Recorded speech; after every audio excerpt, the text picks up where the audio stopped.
하나님께 올리는 귀한 찬송 감사합니다.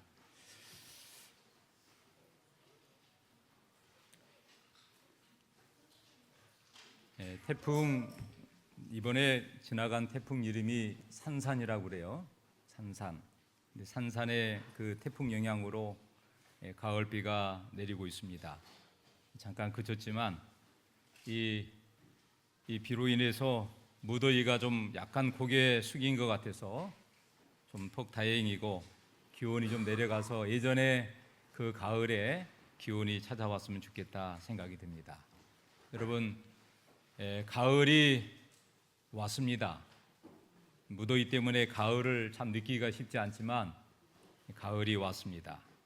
이 아름다운 이 가을에 우리 인생에도 가을이 오면 참 좋겠다, 그런 생각이 들어요.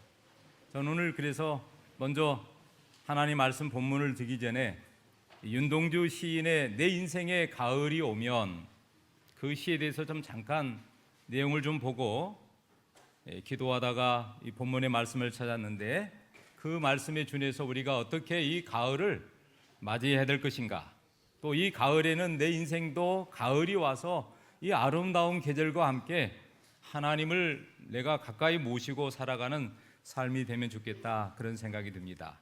여러분, 우리가 잘 아는 윤동주 시인은 일제 식민지에서 활동했던 시인입니다. 참 어려운 때예요. 그는 그 일제 식민지 때 가장 젊은 청춘을 보내다가 민족을 향한 그 굳은 의지, 뜻을 정하고 문학사의 한 페이지를 장식한 민족 시인이라고 할 수 있습니다. 오늘 이 시인이 내 인생에 가을이 오면 이를 시를 썼는데, 이 시를 보면서 내 인생에도, 오늘 이 자리에 모인 우리 모든 성도들의 마음에 찾아오는 이 가을도 내 인생에 봄, 여름, 가을, 겨울 중에 가을이 온다면 오늘 이 시인의 심정처럼 이렇게 살았으면 좋겠다 생각이 드는데요. 오늘 이 시는 이렇게 시작을 합니다.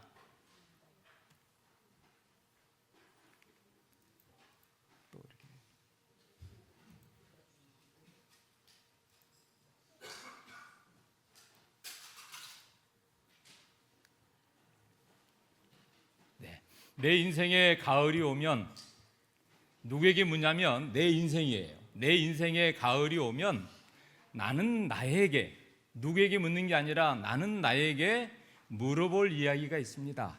여러분, 한번 이 시인처럼 내 자신에게 한번 물어보세요. 이렇게 말합니다. 내 인생에 가을이 오면 나는 나에게 사람들을 사랑했느냐고 물을 것입니다. 나는 나에게 내 옆에 있는 부모, 형제, 또 내가 아는 친구, 지인들을 포함해서 내가 사랑한 사람들을 사랑했느냐고 물을 것입니다. 그러면서 말하기를, 그때 가벼운 마음으로 말할 수 있도록 나는 지금 많은 사람들을 사랑하겠습니다, 그렇게 고백했어요. 여러분, 오늘 이 시인처럼 오늘 내 인생에 가을이 오면 내 주위에 있는 사람들을 더 많이 사랑하겠습니다 라고 여러분 고백할 수 있기를 바랍니다. 이 두 번째 말했어요. 내 인생에 가을이 오면 나는 나에게 열심히 살았느냐고 물을 것입니다. 봄, 여름, 가을, 이 가을까지 왔는데 내가 열심히 인생을 살았느냐고 물을 것인데, 그때 이렇게 말합니다. 그때 자신 있게 말할 수 있도록 나는 지금 맞이하고 있는 하루하루를 최선을 다하며 살겠습니다. 여러분, 열심히 살겠다는 그 고백은 주어지는 하루하루의 시간들을 나태하게, 안일하게 살지 아니하고 최선을 다해서 살겠다는 고백이죠. 여러분, 열심히 살아오셨습니까? 세 번째 이렇게 말합니다. 내 인생에 가을이 오면 나는 나에게 사람들에게 상처 준 일이 없었느냐고 물을 것입니다. 내 자신뿐만 아니라 내를 통해서 다른 사람들에게 혹시 상처 준 일이 없느냐고 물을 것인데, 그때 이렇게 시인은 말합니다. 그때 기쁘게 대답할 수 있도록 내 삶의 날들을 기쁨으로 아름답게 가꾸어 가겠습니다. 여러분, 내게 주어지는 내 인생은 누가 가꿔주는 게 아니라 내가 가꾸어 가는 것이겠죠. 이 아름다운 이 가을이 이렇게 계절의 변화와 함께 아름다운 단풍으로 물들어 가듯이 어쩌면 우리 인생도, 내 인생도 그렇게 아름답게 갖고 갈 것이다, 그렇게 고백합니다. 마지막에 이렇게 고백합니다. 한번 같이 읽어볼까요? 내 인생의 가을이 오면, 시작. 내 인생의 가을이 오면 나는 나에게 어떤 열매를 얼마만큼 맺었느냐고 물을 것입니다. 그때 자랑스럽게 말을 할 수 있도록 내 마음밭에 좋은 생각과 씨를 뿌려놓아 자랑스럽게 말을 할 수 있도록 좋은 말과 좋은 행동의 열매를 부지런히 키워야겠습니다. 참, 이 시인이 자신에게 독백으로 글을 쓰면서 누구에게 한 게 아니라 내 자신에게, 자기 자신에게 이 시를 쓰면서 민족의 그 비극적인 일제강점기에 참 민족을 향한 자신의 한 사람의 굳은 의지, 그것이 이 시를 통해서 나라와 조국을 향한 그 불타는 마음이 전해지지 않았나 생각을 해봅니다. 저는 오늘 이 시인의 이야기를 통해서 성경 본문을 누가복음 13장 6절에서 9절의 말씀을 좀 찾아봤는데요. 이렇게 말씀합니다. 이에 비유로 말씀하시되 한 사람이 포도원에 무화과 나무를 심은 것이 있더니 와서 그 열매를 구하였으나 얻지 못한지라. 가수원 지기에게 이르되 내가 3년을 와서 이 무화과 나무의 실과를 구하되 얻지 못하니 찍어버리라. 어찌 땅만 버리느냐. 대답하여 가로되 주인이여 금년에도 그대로 두소서. 내가 두릅하고 거름을 줄이니 이후에 만일 실과가 열면 좋거니와 그렇지 않으면 찍어버리소서 하였다 하시니라. 여러분, 오늘 이 말씀을 통해서 혹시 여러분 무거운 마음이 얻게 되길 바랍니다. 오늘 이 한 사람이 그 한 포도원에 포도나무를 심어야 되는데 뭘 심었냐면 무화과 나무를 포도원에 심었어요. 그래서 포도원에 정성을 다해 심어놨는데 열매를 딱 봤는데 열매가 찾아봤는데 열매가 안 보여요. 그래서 그 가수원 지기에게 주인이 말하기를 내가 1년도 아니라 2년, 3년째 와서 그 열매를 보았는데 열매가 없었다. 그러니 이젠 찍어버리라. 더 이상 그 무화과 나무는 이 포도원에 필요가 있다 없다? 없다는 거예요. 어찌 땅만 버리겠느냐. 이 무화과 나무 아니고 다른 나무도 심을 수 있을 텐데 찍어버리라. 그랬더니 이 가수원 지기가 주인에게 말합니다. 주인님, 3년에도 열매가 없었지만 금년에는 그대로 좀 두십시오. 금년에 한번 좀 더 기다리십시오. 내가 이제는 정성을 다해서 더 고랑을 두릅하고 거름을 잔뜩 주어서 열매가 맺히도록 최선을 좀 다해 보겠습니다.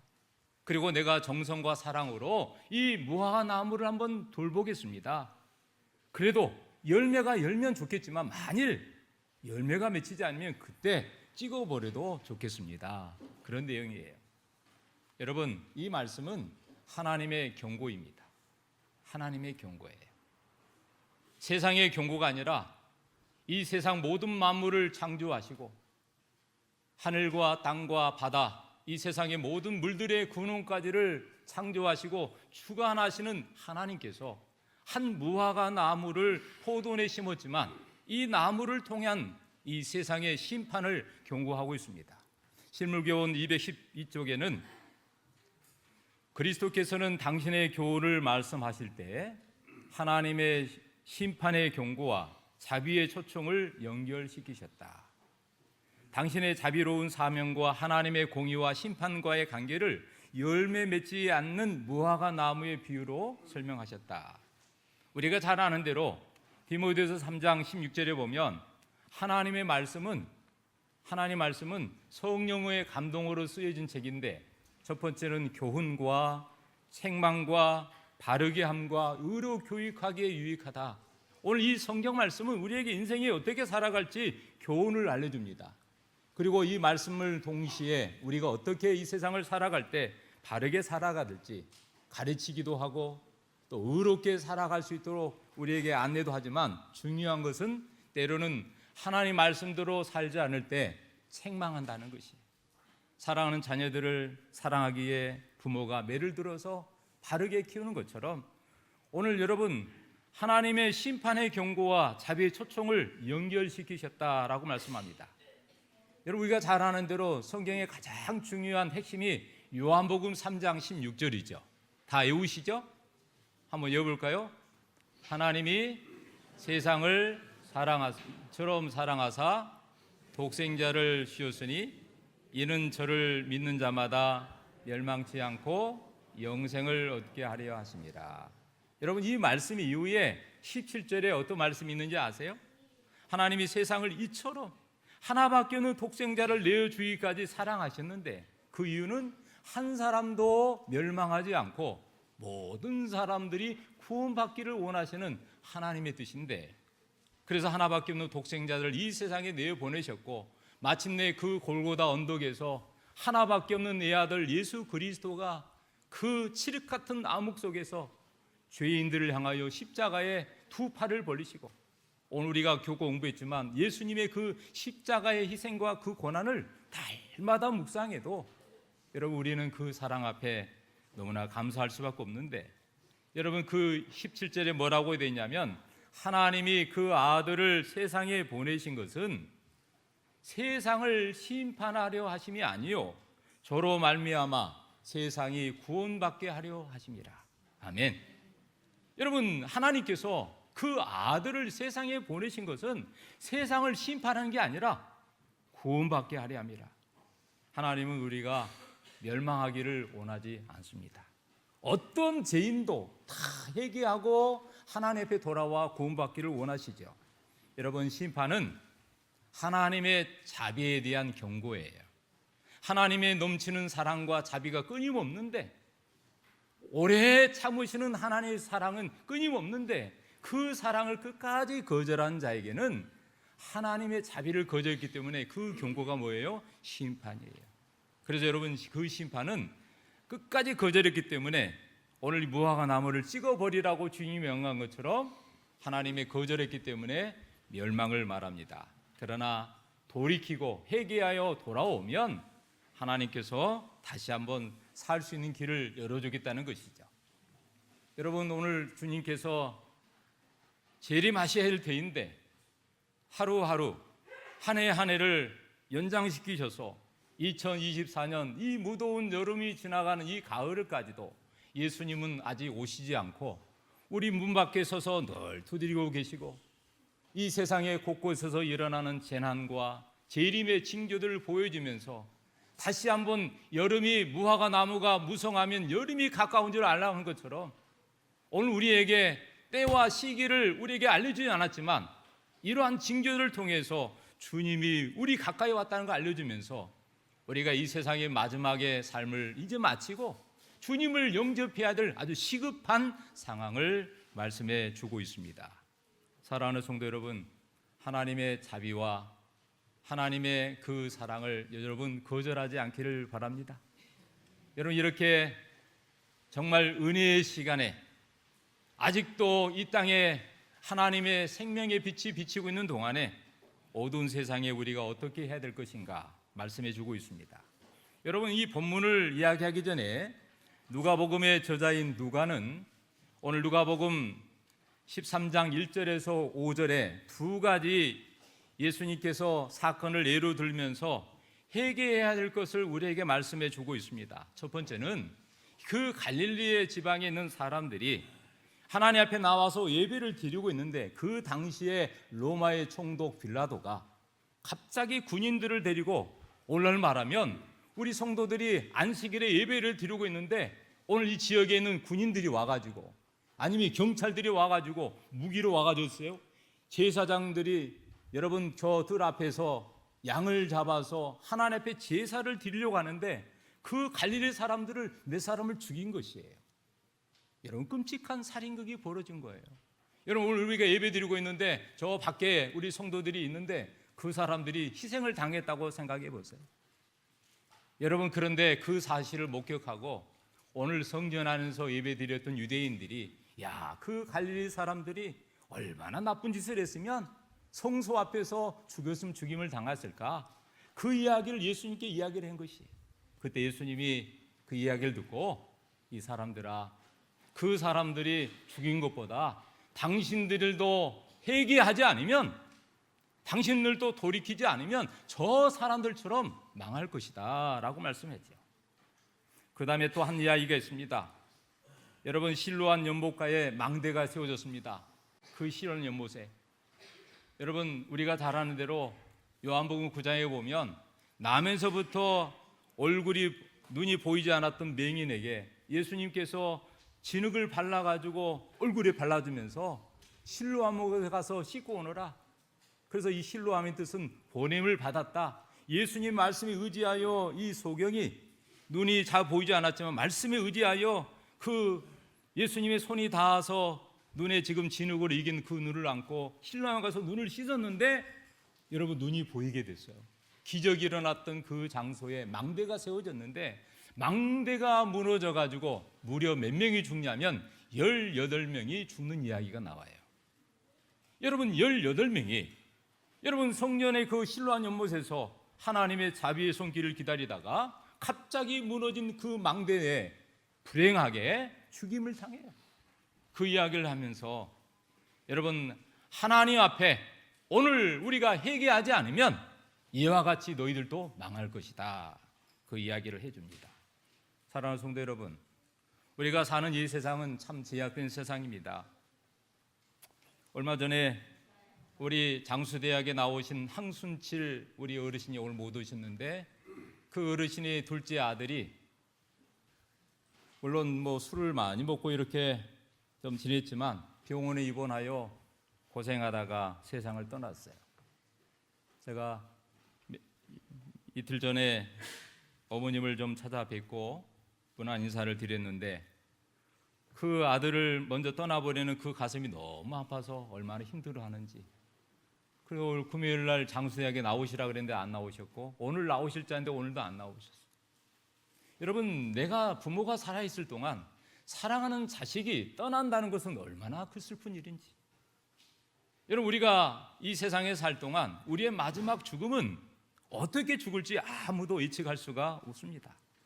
물론 이제 나이가 돼서 이젠 80고기가 넘기고 90고기가 넘기고 100살이 넘어서 정말 장수해서 마지막 숨을 거두는 것도 참 복이지만 여러분, 하나님 믿는 사람도 어떠한 질병에 노출되어서 마지막 생애를 마칠 줄 모르고 또 갑자기 여러분 교회 오다가 때로는 새벽기도 오다가 교통사고로 갑자기 뭐 어떤 재난으로 우리의 목숨을 언제 어떻게 될지는 아무도 예측할 수가 없습니다.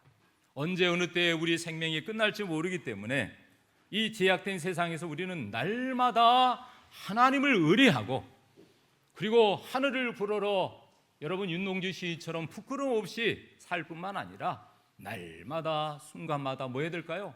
정직하고 진실하게 살 뿐만 아니라 내가 혹시 제약된 세상에 살기 때문에 눈으로 보고 듣고 말하고 마음으로 품고 그런 제약된 행위를 한다면 뭐 해야 될까요? 회개해야 합니다. 매일 회개해야 돼요. 그러므로 여러분, 회개는 하나님의 자비예요. 아무나 회개하는 게 아니에요. 하나님의 자비의 사랑을 깨닫게 될 때에 내 마음으로 입술로 고백하는 것이 회개예요. 여러분, 회개는 돌이키는 것입니다. 사랑하는 여러분, 여기 시대의 소망 806쪽에 이렇게 말씀합니다. 교회는 죄인의 회개를 감사에 넘치는 마음으로 받아들이도록 하라. 회개한 사람을 불신의 어둠에서 인도해내서 믿음과 의의 빛 가운데로 들어가게 하라. 그렇습니다. 여러분, 회개는 우리를 겸비하게 만들어줘요. 그래서 자신의 죄를 회개할 뿐만 아니라 마치 폭풍우가 거세게 몰려올 때에 정말 이 새끼들이 암탉의 품으로 들어간 것처럼 피난처가 없는 이 세상에서 완전한 그리스도 편에 내가 완전히 들어가는 것, 그리고 예수님 안에서 내 모든 허물과 죄악을 낱낱이 고백하고 십자가의 자비와 은혜로 날마다 정말 용서받은 경험을 하는 것이 뭐냐면 회개예요. 여러분, 우리 자신에게 회개가 매일 필요할까요? 매일 필요합니다. 어떠한 사람도 회개가 필요하지 않은 사람은 없어요. 여러분, 그래서 오늘 말씀에 계속 강조합니다. 오늘 이 두 가지 비유를 들면서 3절과 5절에 너희도 만일 뭐하지 않으면 회개하지 아니하면 다 이들처럼 다 뭐하겠다고요? 망하겠다. 여러분, 우리가 차를 끌고 운전하다 보면 이런 신호등이 있습니다. 빨간불, 노란불, 또 초록불이 있는데, 여러분, 회개하라는 명령은 경고등이에요. 여러분, 여기서 경고등이 뭘까요? 사실은 이 초록불일 때는 가장 안전한 곳이에요. 근데 빨간불로 가기 전에가 뭐냐면 노란불인데, 이 노란불이 경고등이에요. 지금 이 차가 어디가 지금 뭐가 안 좋습니다. 여러분, 이 바람이 빠져도 요즘에는 불이 들어오더라고요.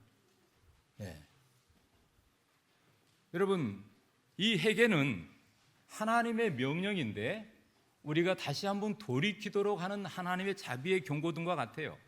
하나님께로 돌아갈 수 있는 리턴의 과정입니다. 그래서 이 회개는 우리에게 다시 한번 하나님께 나아갈 수 있는 기회고 축복입니다. 예. 그래서 오늘 여러분, 우리 회개는 매 순간마다 물과 성령으로 거듭난 사람들이 경험되어지는 하나님의 축복이에요. 유명한 종교개혁자 말틴 루터가 아주 비가 오는 날 친구와 함께 길을 걷게 되었습니다. 그런데 길을 걷고 있는데 갑자기 비가 쏟아지면서 하늘에서 번쩍이고 천둥 소리가 나고 번개가 내리쳤습니다. 근데 번개가 내리쳤는데 그 번개가 누구에게 쳤냐면 옆에 같이 걷고 있던 친구에게 번개가 쳤어요. 근데 이 친구가 같이 걷다가 번개를 맞고 그 자리에서 죽고 말았어요. 그 찰나의 순간에 이 말틴 루터는 깊은 상념에 빠졌습니다. 지을 수 없는 고민에 빠져서 이렇게 생각을 했어요. 인생이란 과연 무엇인가? 사람이 무엇 때문에 죽는가? 죄가 있다면 해결할 수 있는 방법은 없는가? 이런 고민에 빠져서 그가 수도원에 들어가게 되었고, 수도원에 들어가서 하나님께 자신의 삶을 다 내놓으면서 답을 얻게 됐어요. 그리고 그는 1517년에 유명한, 우리가 잘 아는 대로 95개의 방만문을 열고 종교 개혁을 단행하고, 여러분, 이대한 믿음으로 말미암아 살았던 정말 훌륭한 사람이 된 것이죠. 여러분, 그래서 오늘 이 루터가 이 친구의 그 마지막 죽음을 보면서 인생을 깨닫게 된 것이에요.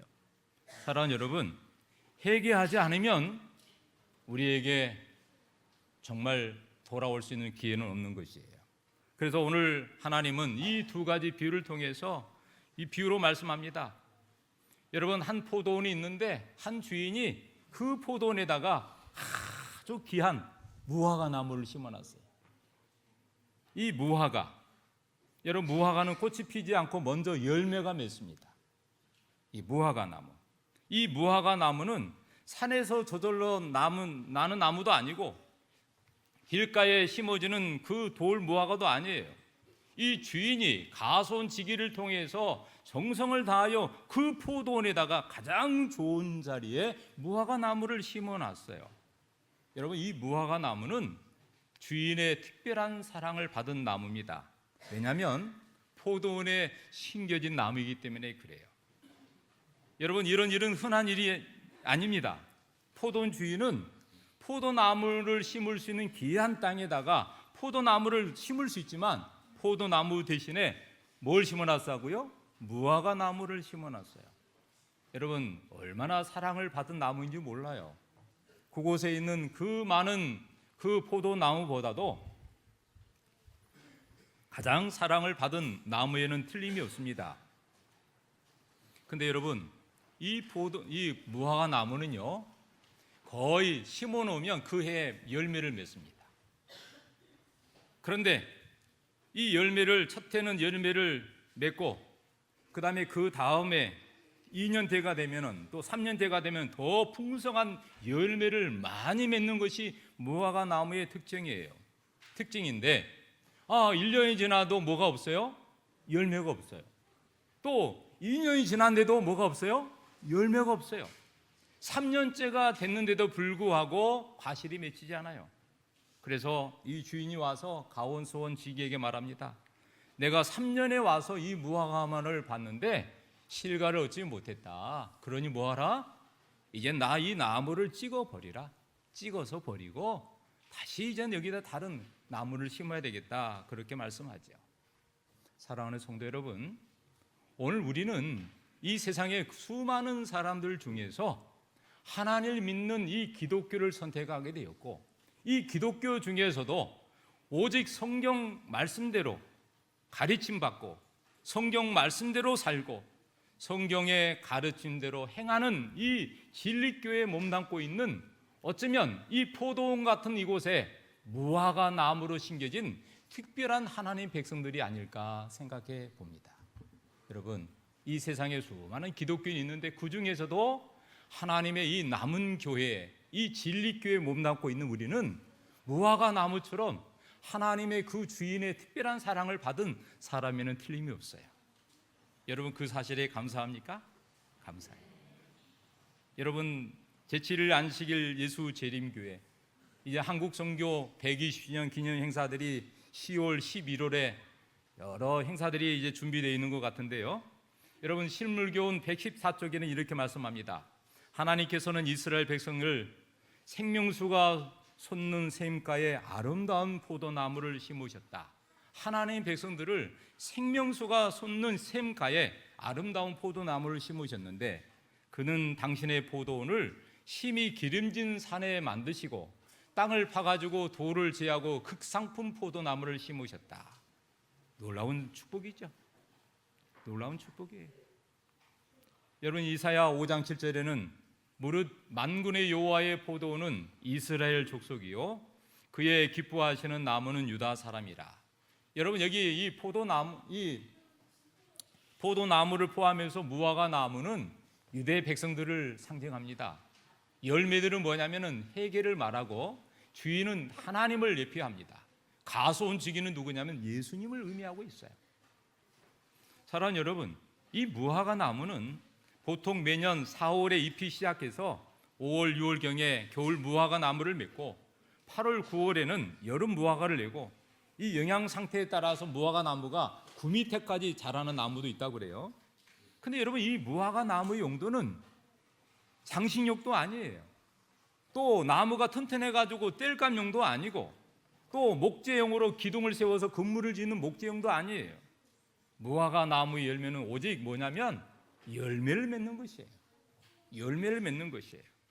그런데 여러분, 첫 해에는 나무의 실과를 얻기 어렵지만 2년째나 3년째 가는 풍성한 열매를 맺는데, 이 주인은 3년이나 걸치면서도 포도원의 가장 좋은 자리에 심겨진 이 무화과 나무가 열매가 없다는 것이죠. 그래서 주인이 말합니다. 그렇게 내가 길러주고 돌봐준 하나님을 위해서 한 일이었기 때문에 열매만 맺어주면 되는데 열매를 맺지 않아요. 여러분, 혹시 가을에 이 과일을 우리가 먹으면서 혹시 과일 나무를 이렇게 보면서 뭐 배나무든 뭐 포도나무든 감나무든 간에 여러분, 그 나무에 열매가 맺힌 거 보면 신비롭지 않아요? 그 대추나무에도 얼마나 예쁜지. 우리 오용 집사님 그 집 앞에 보니까 바로 보이더라고, 창가에. 거기 대추나무에 그 대추나무가 어떻게 열리는지. 여러분, 아무리 사람이 걸음을 주고 노력을 해도 대추나무야 열려라 아무리 기도해도 열릴까요? 아니에요. 그 나무를 만드신 하나님께서 비도 주시고 걸음도 주시고 햇빛도 주셔서 그 나무가 열매를 맺게 하신 것이죠. 사랑하는 여러분, 그래서 이 열매 맺지 못하는 무화과 나무는 뭘 의미하냐면 심판을 말합니다. 여러분, 이 이사야 34장 4절에도 만상의 세 사람이 무화과 나무 잎이 마른 같도다. 예레미야 29장 17절에도 칼과 기근과 전염병을 그들에게 보내어 상하할 뿐만 아니라 먹을 수 없는 몹쓸 무화과 나무가 같이 하겠다. 여러분, 오늘 이 무화과 나무, 포도나무는 이스라엘 백성들을 상징하는데, 이 땅에 오셨던 그 예수님의 그 사랑을 받아서 포도원에서 열매를 정말 맺어야 될 텐데, 하나님의 특별한 보호와 또 축복을 받으며 울타리 안에 있었던 이 무화과 나무가 열매를 맺어야 할 텐데 열매를 맺지 못한 것이죠. 사랑하는 여러분, 그래서 하나님, 이 주인은 말합니다. 이 3년 동안 열매를 맺어서 뭐하라? 이제 찍어버리라.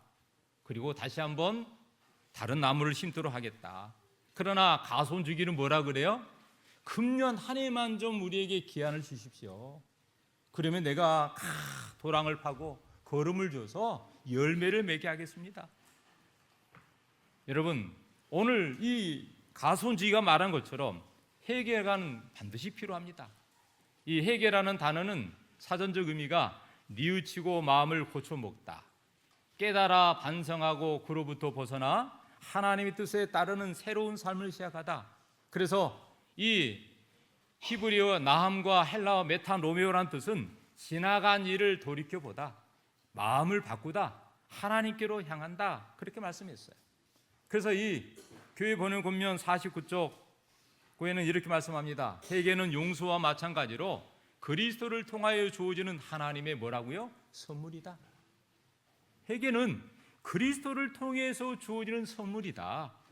그러므로 참된 회개는 마음과 생각과 목적의 변화임을 보여주어야 된다.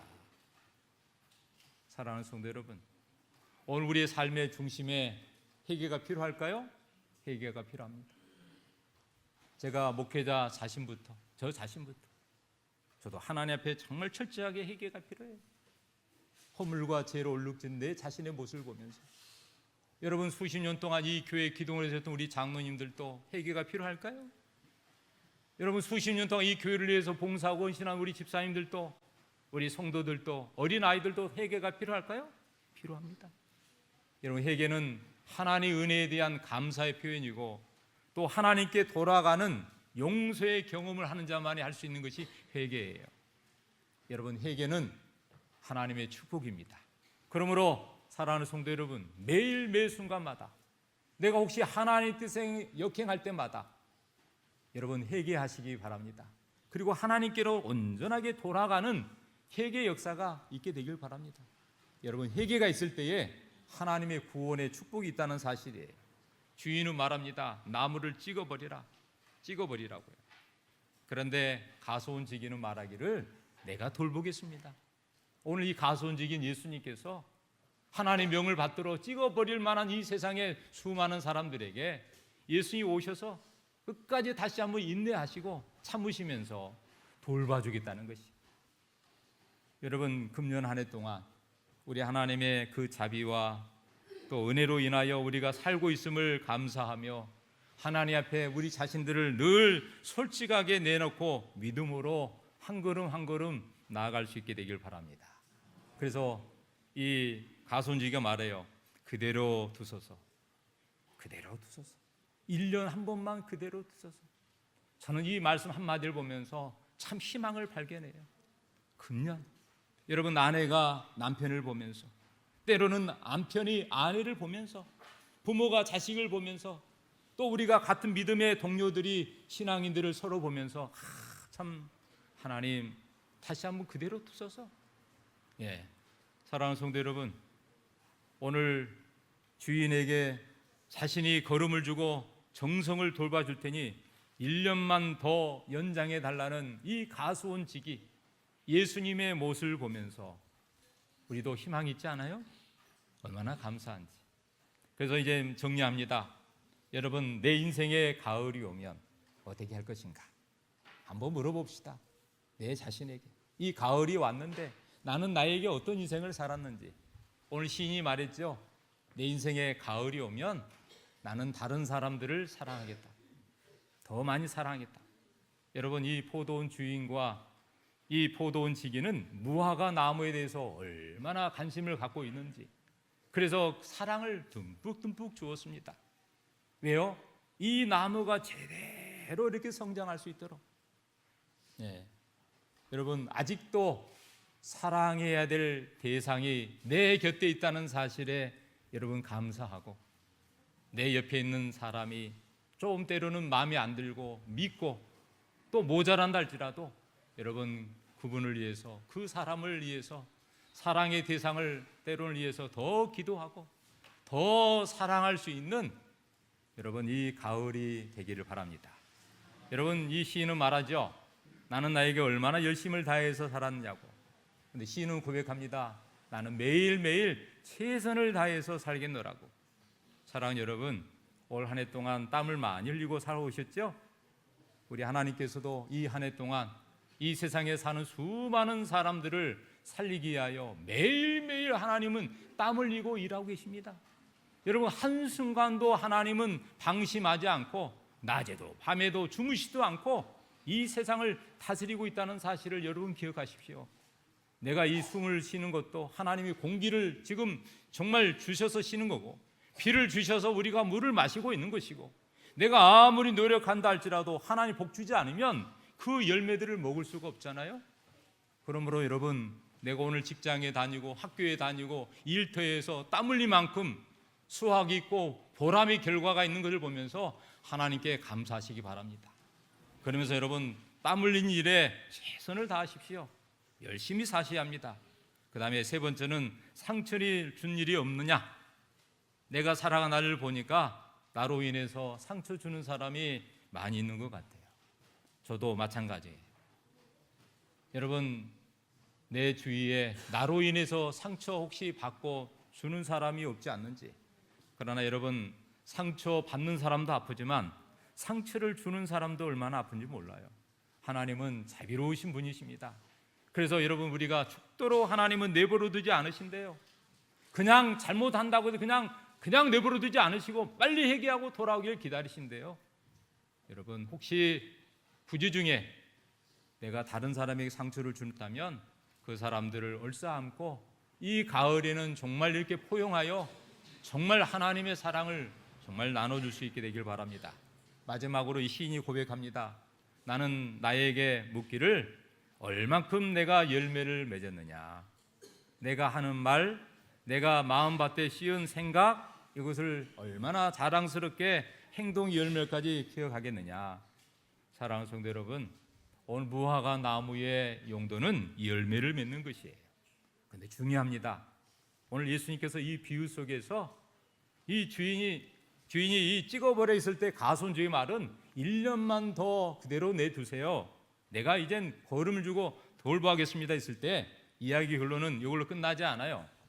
여기 노란 글씨에 이 이야기의 결론은 그분의 말씀을 들은 세대에게 맡겨졌다, 그렇게 말합니다.